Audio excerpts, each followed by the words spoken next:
Nirmala ji, thank you so much for giving us the first exclusive interview after the budget. You've been very kind to us every year, and thank you so much for that. Millions of people are watching you across India through CNBC TV 18, CNN, and our News 18 channels across the country. First of all, congratulations on what is your 9th consecutive budget. No other FM has done it consecutively for so many times.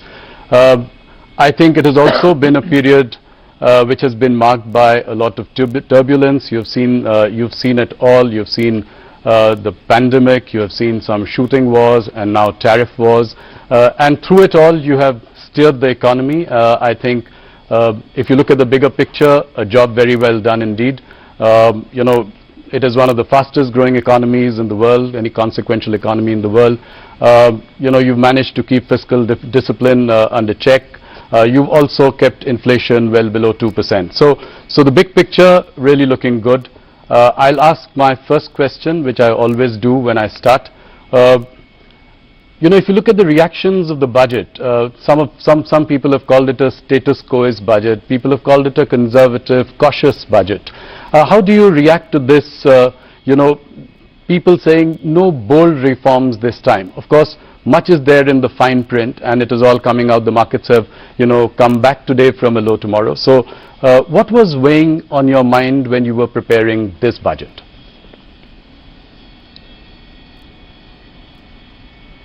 Well, as was observed by you and by domain experts, not just in India, even outside, Indian economy's fundamentals are absolutely strong. It is the global uncertainties, which of course always every government has faced global uncertainties of different order, different level. But now the extent to which global uncertainties are bearing on countries and impacting decision making is of an order that we have never seen before. So certainly we had to keep that uncertainty in mind and plan for what is going to happen this year and what is going to commence in the next 5 years from this year, in that a new Finance Commission cycle starts.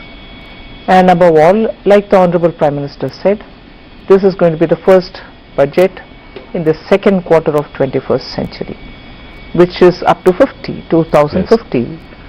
In between, closer to 2050, is 2047 when Vikasit Bharat will have to be achieved. So, our direction, our goal are all set. So, it was for us to, keeping in mind the global uncertainties, plan for 1 for this year, 2 for the entire Finance Commission cycle, and 3 leading up to Vikasit Bharat, how do we want to take them? And that is why, slightly differently from every other budget, this time a lot more was said through Part B, right, which actually is unusual because it's not just the tax proposals taking us towards 2047. It also shows how we want the administration to respond, whether it's tax administration largely, or how the fiscal policy and other things are derived from it. And that is why I think this budget, everyone is welcome to have their view, and I respect that. And I try to understand why a certain perspective has come out. Even if it's criticizing it, I try to understand what is the basis from where they've come. But to have had Indian economy grow at the fastest rate from among major large economies, not just 1 year, not just 2 years, now for steady 4 years. It is the stability point that I want to underline. Prime Minister's political stability because he is in the third term, yes, and also his understanding of how you respond to business has remained the same always. We have to be receptive, we have to enable, we have to remove we have to extend the red carpet but remove the red tape simultaneously, and ease of doing business. These are consistent policies. Tax certainty bring stability for businesses have been the core beliefs. It's almost a code for him. And that is why, remaining in his third term, he has given the message of stability through this budget. Just one last line on this particular observation is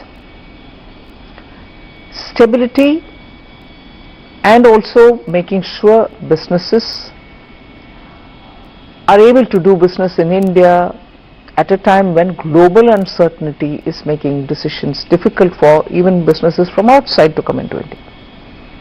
So we are clearly projecting India as a place where businesses can be done, and the large Indian consumer market will have to find its own higher levels of achievements, so opportunities for them. So that is, I think, therefore, this message. So vision, searching for vision, or saying this budget has no vision, is, I think, not understanding the perspective with which we are coming. And one last point here, budget and aside from budget, reforms continue. We have done several reforms, not through the budget, Yes. but yet outside of it through the year. Yes. That is why the expression reform expresses, it is continuing to move and move at a good pace. So not just the budget, please look at the performance. No, you have done that with GST rationalization, which was outside the budget, a bold reform there. I think there are reforms here as well. What would you consider as some of the signature highlights of this budget? The customs overall, some of which have been, several of them have been mentioned in this budget, but there are several which couldn't be mentioned for want of time, and also the fact that there are few more which will carry on further. So the complete overall of customs is a major signature, and of course as a reform that. But looking at the frontier areas, investing in them, promoting R&D. So you're projecting a nominal GDP growth of 10%. What is your outlook for inflation and your estimate for the real GDP in 26-27? I think we've indicated it very clearly in the budget. I'm very sure that inflation will remain within the tolerance band, and therefore inflation doesn't have to worry us much. And everything therefore looks at it from the point of view of, if there is a deflator which is going to remain low and stable, it will have an impact on your estimates. Yes. Look, you know, if you look at the GDP growth in the last 2 quarters, 8% has been impressive. Do you think that we can sustain this like China did for many years, an 8% growth? Do you think India can do that in the longer term to be able to grow at the clip that we are hoping it to achieve? Yes, and that is why the stability of the government and also the policy of the government matter. Okay. And do you think, what is feasible for India considering that the nominal GDP has been on a decline since FY22? So where do you see the nominal GDP going in the next couple of years? I strongly believe once the fund flows come in, because all of the factors are strong, all of the factors have really been the strength of India. So your macroeconomic is, 2 days ago we had this news report saying foreign exchange reserves have touched and crossed 700 billion. Yes. So you have every indicator doing well. So what is that one thing which can make a difference? That one factor which can make a difference, and this is common knowledge, is if there is more funds flowing into India, that itself will give us a big relief. And for that, those who went out also went out booking profits. Right. So India will have to draw a lot more funds for investments in India. We'll come to fund flows in a little while. An interesting thing that I noticed, World of Statistics says that China contributes 26% of GDP growth in the world, global GDP growth. India contributes 17%. Right, so overall put together we are 43%. US has done a mere 9.9%. Elon Musk had an observation here. He said that the balance of power is shifting.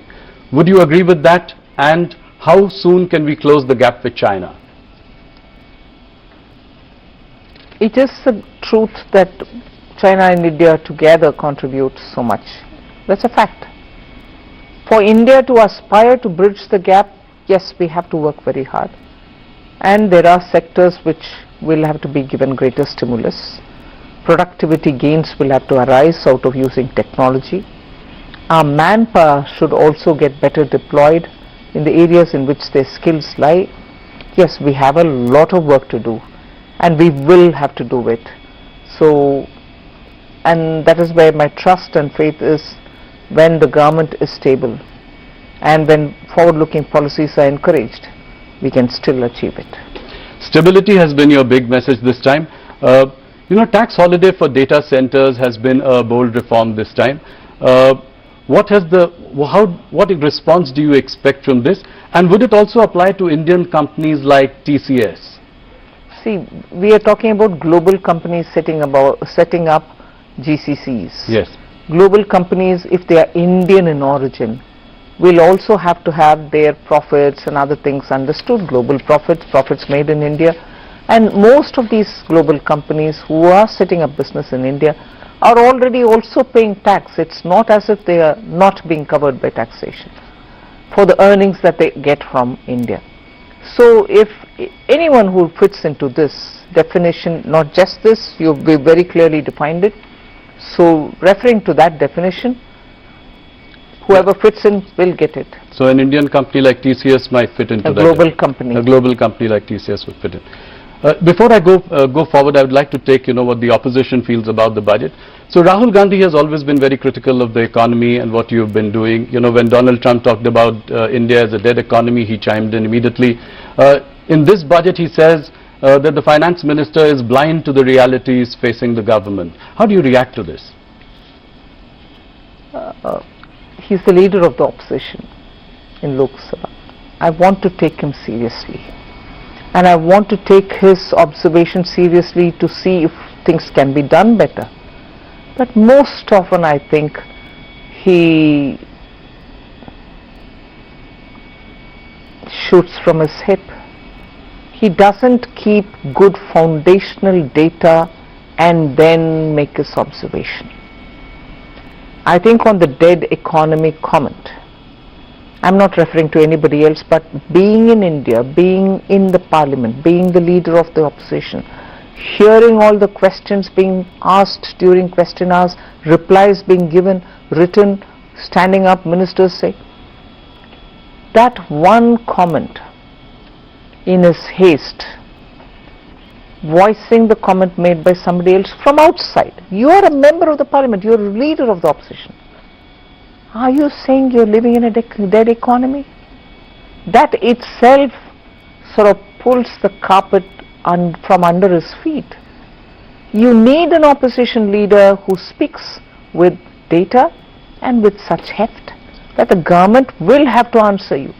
Now, when you speak sometimes without any kind of basis, I want to respond to him, but what do I respond on? Yeah. You're speaking out of thin air. India deserves a better opposition party. I'm not commenting on individuals. The party should do a lot of homework to make its leaders speak responsibly in the House. The one thing that you did this time which has become a subject of conversation, the markets also reacted, was increasing STT in the derivative segment, and I've heard the comments by your secretaries who say that it was to curb rampant speculation. Could it have been done differently, by managing margins or contract sizes, and was it a prudent thing to do at a time when the global sentiment is the way it is and the markets are also on a weak footing? How do you react to this? There are many observations that you're making on which opinions can differ. Yes. There are people who within India comment saying India's markets are overpriced. I'm not even getting into that debate. Sure. The Revenue Secretary made it absolutely clear. It is not for revenue considerations that we've done this. Yes. It is not on all STTs. Yes. We are only touching on futures and options. Yes. Cash is not even touched. No.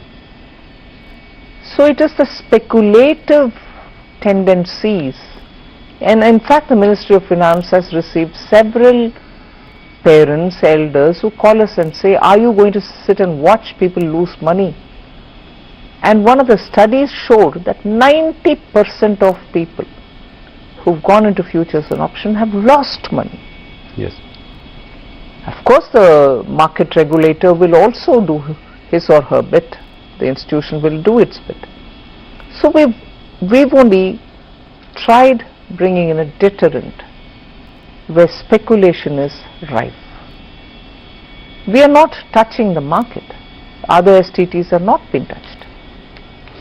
No, thank you for that clarification. Let me ask you a slightly directional question. Whether it is long-term capital gains or short-term capital gains, in the last few years they have only inched up. When, most of the other taxes have really gone down. So how do you, I'm asking you from a broader perspective, as the Finance Minister, how do you see this pan out over the years? I don't agree with you when you say it's inched up. Yes, it has gone up or it is rationalized so that all asset classes can be treated equally. Right. And that's the logic and reasoning behind that particular rate change. Right. It wasn't done with an intent of earning out of it. But the disparity and the differential couldn't be sustained. So we had to rationalize it. And in fact, after that we even gave that option to say you choose which one you want to have. Right. I remember standing up during the government amendments time, the finance bill passing time. We brought in that flexibility to the people who felt that they were shortchanged. So that was rationalization, that wasn't for kicking up the rates. So you think that the current rates are comfortable and... The stable approach towards tax incidence or keeping tax incidence stable, yes, has always guided us. The other overhang for the markets has been this, US tariffs. Let me ask you a direct question. I feel that, there is a sense of things thawing between the two countries. Are we close to a deal? That's not so much for me to speculate on. Let us see.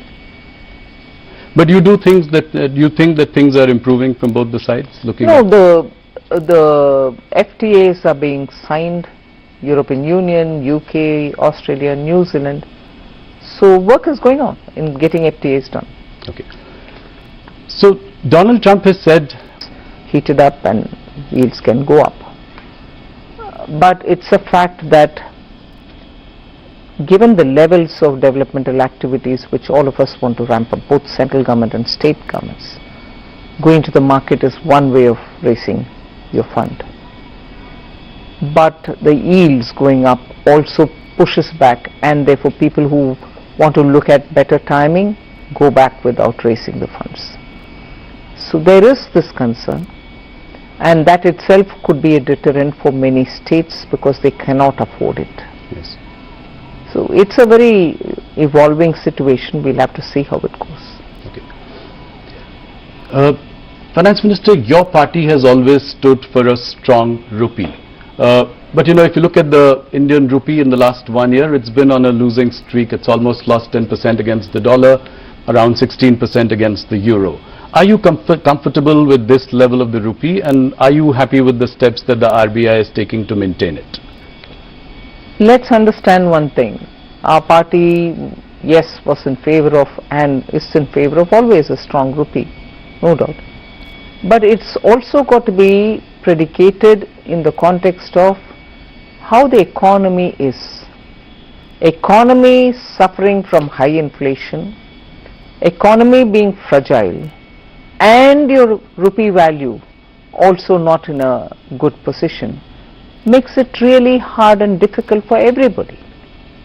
But one thing I can clearly say is economy is fine and fit. Yes. Your macroeconomic fundamentals are strong. And that's not to say, look, therefore are you being indifferent to rupee dollar exchange rate? I'm not indifferent. But I'll also look at it from the realistic challenges that we have to understand where rupee is finding itself now. Reserve Bank is closely monitoring. So you are saying that you are comfortable with this situation at the moment? I'm leaving given it the there. situation? I don't think I will say I'm comfortable, not comfortable. I'll leave it there. Okay. India's holding of US Treasury bonds have declined about 25% compared to the peak of 2023. At the same time, Reserve Bank of India has increased its holdings on gold. Do you see this trend continuing? I think many central banks, not just Reserve Bank of India, are pitching to buy more gold, and India seems to be following the trend. Okay. Gold is up by about 80%, silver by 250%. How do you see this in the last 1 year, this phenomenon? The uncertainties in the world are making people to fall back on, let's say, time-proven asset, which is gold. And that's bound to be because it is beyond anyone's fair assessment to see where things will move, and therefore the demand for gold. Okay.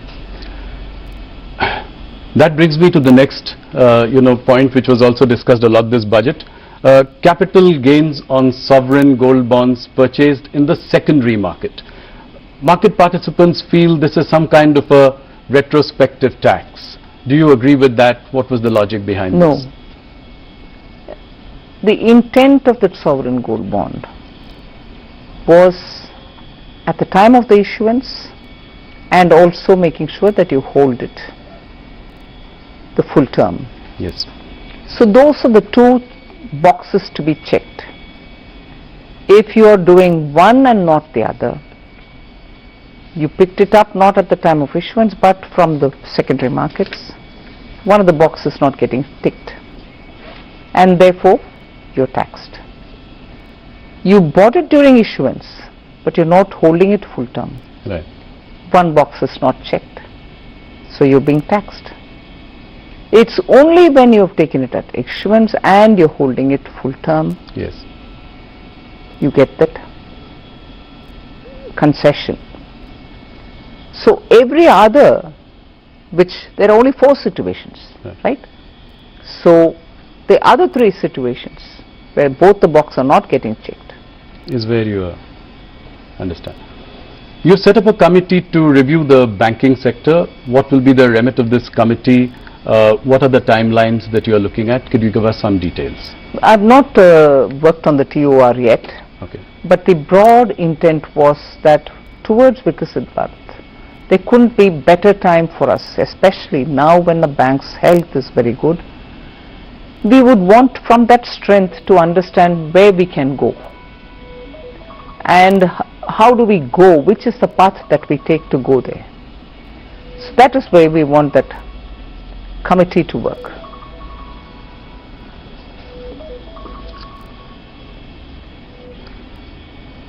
You know, in the past you have been disappointed about private sector, capex not picking up. This has been, you've said it in a couple of meetings, you've said it in our interviews as well. Do you see an uptick now because of certain reforms that you have introduced? I see some green shoots. I think it is the situation is improving, and I have reasons to believe that private sector investments will only grow. When I was asking you about this bank committee, there are 2 questions that I have related to that. One is, are you looking at the consolidation of PSU banks? Some mega banks as opposed to a whole lot of PSU banks today. And the second, would you allow conglomerates, Indian private conglomerates, to get into banking? That's for the committee to tell me. Of course, I've told you that the terms of reference is not made yet. But obviously, when you're looking at banking for Viksit Bharat, banking sector for a Viksit Bharat, there are many core such issues which the committee will have to look into. We'll wait and see what they have to say. It may not be right for me to give my view and preempt what they're going to say. But about the PSU banks, directionally, are we in that direction? I mean, there are far too many of them, and a consolidation of some kind might lead to bigger entities which may be more viable. Let's wait for the committee to say. There is a need for India to have more banks, better banks, bigger banks, whatever. The committee will have to have its mind said. One more interesting question I have, that you'd announced 7 new high-speed rail corridors in your budget. Again, a little more details. What are the time frame that you are looking at? How will you go about it? It's so much left to the rail ministry, but the fact that they've done the ground necessary study and the route plan and everything else, and they were absolutely clear that budgetary announcement will make them, sit up and deliver it. They are definitely going to be delivered at the earliest, because these are dependent on India's technologies, Indian coaches, and so on. So the rail ministry will get into the details of it. I have asked you this question before, but India's trade deficit with China is greater than about $116 billion in 2025.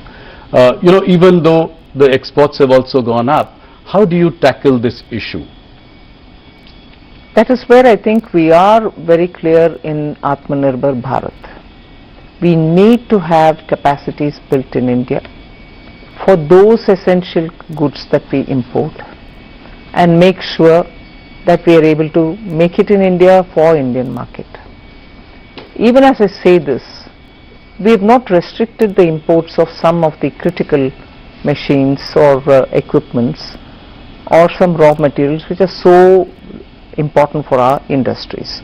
So capacities will have to grow, but in the meanwhile you still need, for those very same capacities, imported equipments. So we are doing a fine balancing act in not denying the raw material coming or the equipment coming, because there are some precision tools which you so need when you're going to set up a particular type of factory. We need those to come in here. But at the same time, capacities in India will have to be expanded, ramped up sooner, so that our dependencies can come down. But this story is one side of the coin. Right. The other side of the coin is market access in China. I was Commerce Minister, and I know in my time also we've been asking for greater market access for Indian goods. Right, in China. That is moving very slowly. So now that the relationship with China is improving, would you consider relaxing restrictions on investments by China through Press Note 3? That would really take the relationship to the next level. Well, some discussions were happening. I'm not sure where it has reached as yet. Once we arrive at something, I'll be able to expand on it. Sure. Nirmala ji, there are many tax litigations going on in the country. You've done a lot for ease of doing business. Tax uncertainties are there. Only in IT, rupees 25 lakh crore disputed amounts are pending. You'd come out with Vivad Se Vishwas. I don't know how successful that was. How do we solve this problem as well? I think even in this budget I have given both for direct and indirect taxes, ways in which we can settle such disputes. Even in the last budget we had made very clear that in some cases where the department, the board does not have to go appealing against a verdict, we should sit back and say, no, we are not appealing. One level of the court has decided, we go in favor of the SSC. So the approach should have to be more to settle and not pursue further. Yes. And that is today's understanding in both the boards.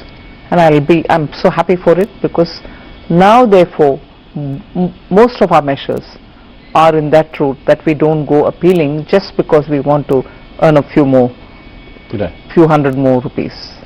Okay. Nirmala ji, disinvestment target is something that is missed almost every year in the last few years. This year also you've taken an ambitious target of 80,000 crore for the coming year. How is it going to be achieved? I've heard, your press conference where it was discussed about IDBI, but what about Shipping Corporation, BPCL, BMEL, Container Corporation and so on? Can you give us some broad roadmap on the way I'm forward? not repeating my answers, but I also want to underline the fact that when government has decided in the cabinet that a certain number of disinvestments will have to happen, it's a duty to honor it. Yes. We will never be able to bypass it and say no, unless the decision itself is changed by the cabinet, and no decision has changed till now. Earlier it was, at least a few years ago, it was COVID affected market, economy reviving market, so we had to be cautious about going to the market when it is not so suitable and so on. But I am very clear that I will be focusing also now on disinvestment, having given quite a few concessions in direct taxation, having been given in GST indirect taxation. My revenue also will have to be looked at from the point of view of what am I going to get out of disinvestment. Yes. So it's not to say that I didn't give the attention earlier, but the earlier attention was circumscribed by the fact that we were facing COVID, or we just came out of it, or the situation in the market is not. And some sectors do well, and therefore you can take them forward faster. Yes. Some others take their own time. But we will be going ahead with. So this time it's a very decisive mandate to go for. That's right. And you're very confident of achieving the number as well. Okay, that's good to hear. You know, this budget has also given a big fillip to AI, and I would like you to spend a little time trying to help our viewers understand the rationale behind it. The Eco Survey does point out to an AI bubble building up in valuations. So in that backdrop, what are we planning to do? How do we take this forward? The government's interest in bringing AI is to improve productivity. Large-scale production benefits when you have AI influencing. Small-scale companies, MSMEs, in some sectors will benefit with AI. AI also is now so much sought after from the point of view of the orange economy. Yes. AI now has become part of every office. I've said this before, that in income tax and in GST, using artificial intelligence, deep tech, we are able to detect and see the money trail where we need to chase. Physically, manually, without technology, it would have taken years for us to find the money trail. Whereas now you go on this AI, you are able to get the entire web before you of who's going where, from where to where money is being sent, and so on. So if that is the case with income tax, that's the case also with rural technologies, with agriculture, with surprisingly even in animal husbandry, crop intensity, and then you're able to predict what will be the crop outcome and so on. So every department is today moving to use AI. Now that's not displacing labor, it's creating more job opportunities, but job opportunities for those who are trained and skilled in AI. And that is why in this budget you see that we are listing out ways in which we are going to bring in technology into schools, into colleges, so that they will be able to come out and be an entrepreneur or set up a business to say, you want some AI solutions, I can give you. Sure.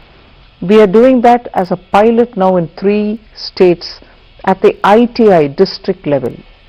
In the age-old ITIs, where students went and learned some technology, they don't become engineers, but they do get a diploma. Used to be the world earlier.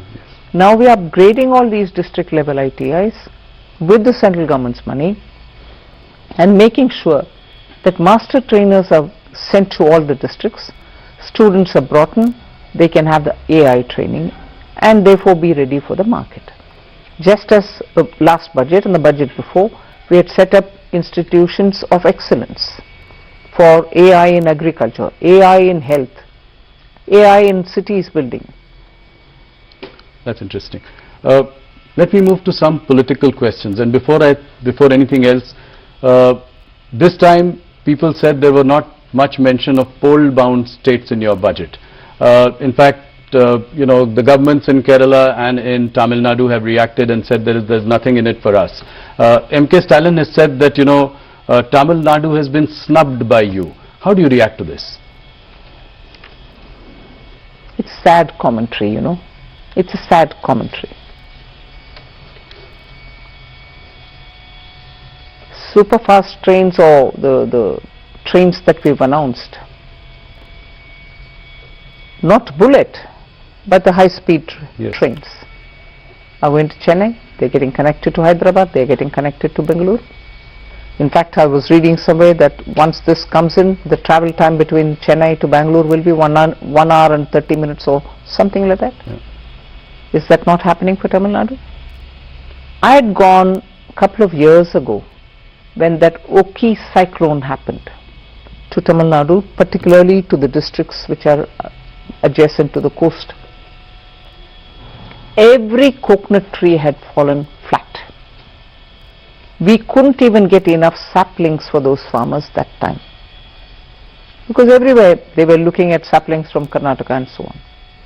Now Kerala and Tamil Nadu, both of them are election bound states. Yes. Coconut trees there, every farmer is going to get benefited because they can replace old trees which are not giving yield with fresh saplings. Coconut promotion doesn't benefit pole-bound Tamil Nadu, doesn't benefit pole-bound Kerala. The rare earth corridors, Yes. both Kerala and Tamil Nadu get it. Pole-bound states. Yes. In fact, if I can say, defense corridor is in Tamil Nadu. Now they get the second corridor, which is rare earth corridor. Are they suggesting that these are not activities which are going to benefit Tamil Nadu? I have taken the name and said, snubbing Tamil Nadu? I can't believe this. Look at the allocation for Vikasit Bharat, Gram, Ramji Act, Yes. G Ramji Act. 95,000 crore is being given for it. The replacement for Manrega. Yes, I know. Yeah. But equally, I am not denying all the dues which are in the old scheme, the overhangs. 30,000 crore for that. Put together, it's 1,20,000. Is that against Tamil Nadu? Third question. Fourth, look at the way in which, not just coconut, we are looking at sandalwood. The moment there was a time in Tamil Nadu, school children would immediately recall the name of Veerappan, this sandalwood smuggler. Yeah, absolutely. Today the government is not talking about lawlessness or anything. It's saying, I want to promote sandalwood growing. Farmers who are cultivating sandalwood, I know of some farmers in Andhra Pradesh, South Andhra Pradesh, who are growing sandalwood, but because it is not given permission, the farmer is not given the permission to cut and sell it, he is encumbered with it.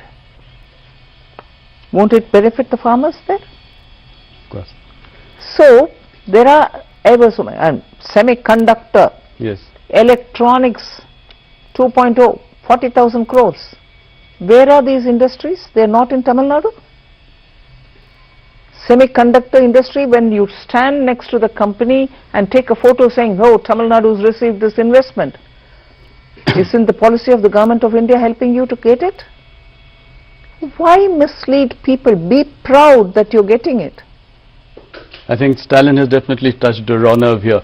But the second question, MK Stalin is framing this entire battle in Tamil Nadu as a Aryan-Dravidian battle. How do you see this? It's not new. Yeah. No. How do you see this, and what do you think are the narratives that are being said for this It's election? a completely separatist mindset which rules the ruling party of Tamil Nadu. They've lived with it. They continue doing it. It is a tendency. Give a picture of we don't care what you do. We are a separate state. That mindset is what they want to feed continuously, Yes. which worries me. People of Tamil Nadu are not like that. The current leadership of Tamil Nadu wants to play on this wedge driving. And that is why for every such comment that they get, there are people who respond, and these people would build on it. It's a sad state. I'm not sure I want to credit anybody, but Tamil Nadu has not seen it this bad as it is seeing it under current dispensation. But why has BJP not really done well in Tamil Nadu? You have a vote share of about... It will take time. And how confident are you to... A national party like Congress, yes, which lost power 60 years ago in Tamil Nadu, is playing fiddle to the current government, and it is always standing up only with the crutches of a party with whose alliance they try to win some MLAs and few MPs. They are not able to come back to power. Whereas Tamil Nadu was never under BJP, we are now trying to serve the people and enter to win some seats, and also now we hope we'll be able to, the alliance will be able to form a government there. How big is the Vijay TVK factor in Tamil Nadu? DMK is saying that, the Bharatiya Janata Party, the government is coercing, harassing Vijay to join the NDA so that they can... Who's saying that? Stalin and, DMK. I mean, they are saying that, they are trying to CBI raids on him, his film's not being released. How do you see this? Is he that big a factor in this election? If anybody who's got to be afraid of a factor who's big and who's worrying, is the party which is in ruling. So why should we be upset about, if he's a threat to the ruling DMK, I don't need to be worried about it. But if he's on your side, then it can make a difference. That's a different story. So DMK being worried about Vijay, I can understand it, because DMK on Vijay on the one side, either with or without us, the ADMK alliance, the NDA alliance, now very strong, also coming up, are all making DMK, although they are in power, completely insecure. That is why you find all kinds of freebies being announced even now. If you've been in power 5 years and you've governed well, whereas I would allege that they didn't govern well because lawlessness, drugs, like never before in Tamil Nadu. But if you had governed well, and that's what you claim, why would you want to throw all these freebies now? But is the BJP worried that, Vijay could come together with Congress? They are both making overtures with, to each other. So is that a worry that, that could be a formidable combination in Tamil Nadu? Where's Congress in Tamil Nadu? Despite the crutches that they're holding, the DMK crutches that they're holding, where's Congress? And today it's a divided house. Congress in Tamil Nadu is a divided house. Let them make up their mind where they want to be. One group wants to go with TVK. Yes. And the other group wants to remain with DMK. They've embarrassed themselves by wanting to be there, reap benefits there, but yet wanting to go to a new alliance. Haven't they messed themselves up? But do you think Vijay is the X factor this election, and is he consequential this time? Only the election can prove it. Nirmala ji, news 18 को ये exclusive interview देने का आपको बहुत बहुत धन्यवाद। Budget के बाद ये आपका पहला इंटरव्यू है। हमारे हिंदी दर्शक आपसे जानना चाहते हैं कुछ सवाल। सबसे पहला सवाल मेरा ये है कि इस बजट से आम आदमी को क्या मिला? मैं मानती हूं बहुत कुछ मिला है, क्योंकि ग्रामीण इलाका में शुरुआत करती हूं महिला से। वो शी मार्ट जो हमने अनाउंस किया है, वो क्या है? सेल्फ हेल्प ग्रुप्स में महिला जो रहते हैं, उनको ग्रुप में ही रहना और उनका छोटा मोटा काम करना सिर्फ वो नहीं है, उससे बाहर आकर के एंटरप्रेन्योर बनाना चाहते हैं अपने आप को। शी मार्ट के द्वारा वो हो पाएगा। लखपति दीदी का सक्सेस गांव-गांव में बात करने लगे और लोग समझते हैं उससे क्या इम्पैक्ट हुआ है। इसीलिए वो एक बड़ा सा कदम रूरल महिला के लिए। दूसरा, जहां हम मछुआरे और ऑल्सो एनिमल हस्बेंड्री के लिए सपोर्ट दे रहे हैं जी, उधर महिला ज्यादातर काम करती हैं, कम से कम समुद्र तट पर जो फिशरमैन रहते हैं उनके परिवारों में। मैं इतना इनलैंड वाटरवेज के बगल में जो नॉर्थ इंडिया में तालाब में, नदी में मछुआरे रहते हैं, निषाद लोग रहते हैं, उन एग्जाम्पल को नहीं लेते हुए बोल रही हूं। पकड़कर समुद्र से मछली ले आने के बाद महिला प्रोसेस करते हैं उनका, महिला ही उसका साफ सुथरा करके गांव में जाकर के सेल करते हैं। मगर आजकल बहुत सारे एनजीओस आए हैं, उनके द्वारा भी उनका आज प्रोसेसिंग हाई लेवल में करके ब्रांड के साथ सेल करने का प्रयत्न भी चल रही है। सो उसमें मछुआरे फैमिलीज में महिला जो है उनका भी एक योगदान है। मैं इनलैंड वाटरवेज के जब बात करती हूँ, जो Orissa, mineral rich belts, Jharkhand उधर और बंगाल से होती है, उस इलाके में, और जब 500 तालाब को पुनर्निर्माण करने के लिए हम बात करते हैं, ये सब रूरल इकोनॉमी को बढ़ावा देने के लिए ही सॉल्यूशन है।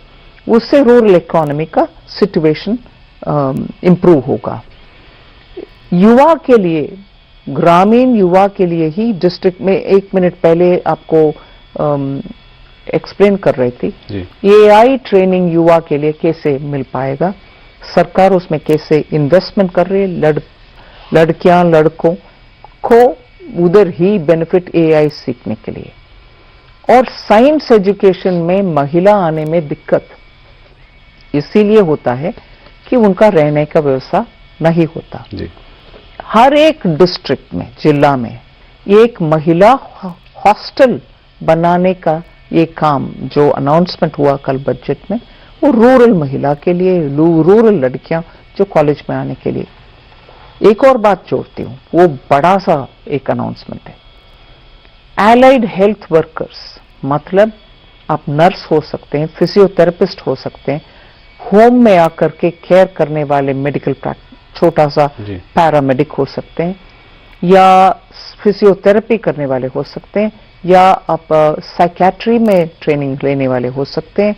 ऐसे 10 मेडिसिन से जो जुड़ा हुआ पैरा मेडिकल प्रोफेशनल का ट्रेनिंग का जो अनाउंसमेंट हुआ, इससे हमारे टियर 2, टियर 3 गांवों में रहने वाले युवाओं को एक अच्छा सा मौका, पक्का ट्रेनिंग मिलेगा, उसके बाद तुरंत उनको जॉब मिलने का भी इसमें प्रावधान है। ऐसे में तो 4-5 हो सकते हैं। तो इस बजट में जॉब क्रिएशन एक बड़ा फैक्टर होगा, आपको ये स्किलिंग भी और जॉब दोनों। मार्केट्स कल थोड़ा सा नीचे थे क्योंकि आपने एसटीटी टैक्स थोड़ा सा बढ़ाया स्पेकुलेटिव एक्टिविटी को कम करने के लिए।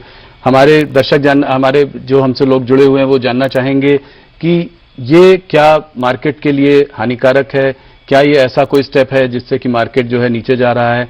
इस पर थोड़ा सा एक क्लैरिफिकेशन आप दे सकते हैं।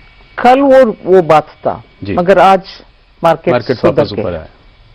मगर हमारे कंसिडरेशन रेवेन्यू जनरेट करने के लिए, उससे कमाने के लिए नहीं था। हम इसीलिए किए कि सभी एसटीटी के ऊपर कोई कुछ परिवर्तन नहीं लिया है, सिर्फ एसटीटी ऑन ऑप्शंस ट्रेडिंग और फ्यूचर्स ट्रेडिंग के लिए लिया। इसमें मुझे हिंदी में सही बोल रही हूं कि नहीं मालूम, सट्टा बाजार जैसे उसमें जो स्पेकुलेटिव एक्टिविटी होता है उसी के ऊपर रोकथाम के लिए ही हमने ये लगाए। जी, सोने और चांदी की कीमत बढ़ती जा रही है। पिछले 1 साल में 80% गोल्ड बढ़ा है, चांदी भी 250% बढ़ा है। हमारे दर्शक जानना चाहेंगे आपसे कि ये ट्रेंड की क्या वजह है और आगे इस ट्रेंड को आप कैसे देखती हैं? वजह यह है कि दुनिया भर के अनसर्टनिटी, युद्ध चल रहा है, टैरिफ वॉर चल रहा है, जहां से आप इंपोर्ट, भारत देश में सोने का खजाना कुछ नहीं है तो इतना एक्सप्लोरेशन भी होता नहीं है। और पुराने जमाने के गोल्ड माइंस जो कोलार था, डायमंड के लिए पन्ना मध्य प्रदेश में, इन सब में अभी प्रोडक्शन लगातार नहीं के बराबर आ गया है। सो हर एक ग्राम गोल्ड इस देश में इंपोर्ट की वजह से ही आता है। सो विदेश में अगर उसका डिमांड बढ़ गए या उसका प्रोडक्शन कम हो गए, दाम बढ़ गए, क्योंकि वो उधर से इधर आता है, इसलिए उसका।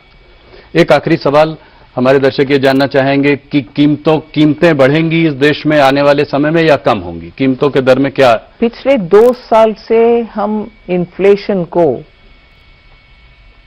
कंट्रोल में रख रहे हैं। अभी एकाध ऐसे एक्सपर्ट्स भी बोल रहे हैं इन्फ्लेशन थोड़ा बढ़ना इकोनॉमी के लिए अच्छा होगा, आप सोच लो।